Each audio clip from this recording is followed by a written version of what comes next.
Huwag tagay ng tagay.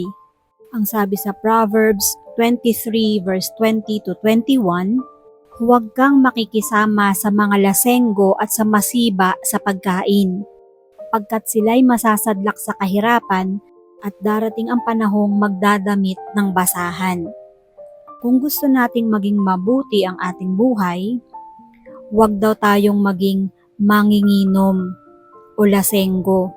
Iwasan ang mga taong laging naghahanap ng maiinom at mapupulutan. Huwag daw makisama sa mga lasenggo at masiba sa pagkain, pagkat sila'y masasadlak sa kahirapan at darating ang panahong magdadamit ng basahan. Hanggang ngayon, mayroon pa ring pamilya ang hindi natututo sa paulit-ulit na paghihirap ng kanilang mga henerasyon. Alam ng lasenggo si lolo, si tatay, pero mamaya lasenggo na rin si anak. Maraming pagtitipon ang hindi kompleto hanggat hindi nalasing yung mga kalalakihan at nagsasaksakan ng basag na bote. Hanggat hindi nahihilo, sumusuka, at pasuray-suray ang mga manginginom ay hindi titigil. Pansinin natin yung mga kilala nating palainom. They are the same people who live on cycles of poverty, violence, cycles ng paggawa ng nakakahiya at paghingi ng tawad kinabukasan, cycles ng bad manners na pinipilit pagtakpan kinabukasan.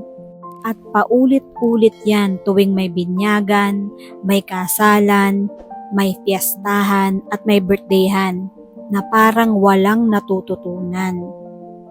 Okay lang na magkamali, pero dapat naman bawat pagkakamali ay nagpapatalino sa atin.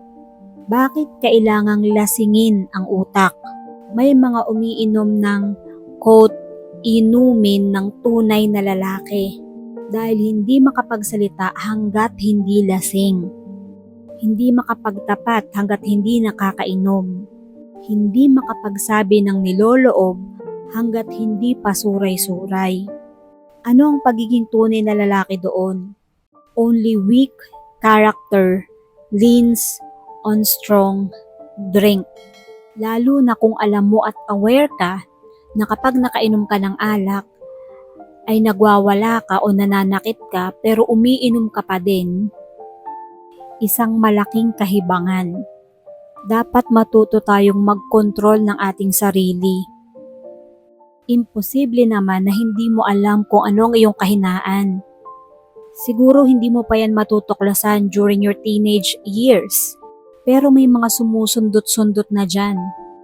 Na mga telling signs na may chance pala na gustuhin kong laging uminom.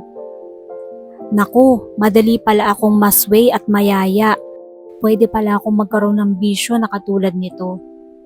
So kilala natin ang ating sarili, maaaring hindi pa sa malalim na aspeto, pero throughout our existence, nalalaman natin yung ating mga strength at yung ating mga weakness.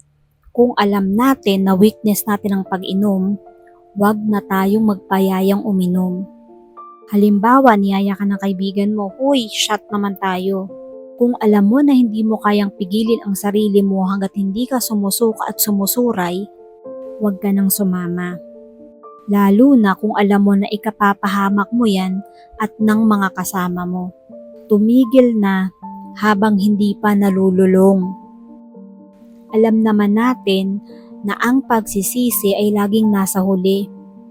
Matuto na tayo sa mga naging karanasan ng ating kapwa.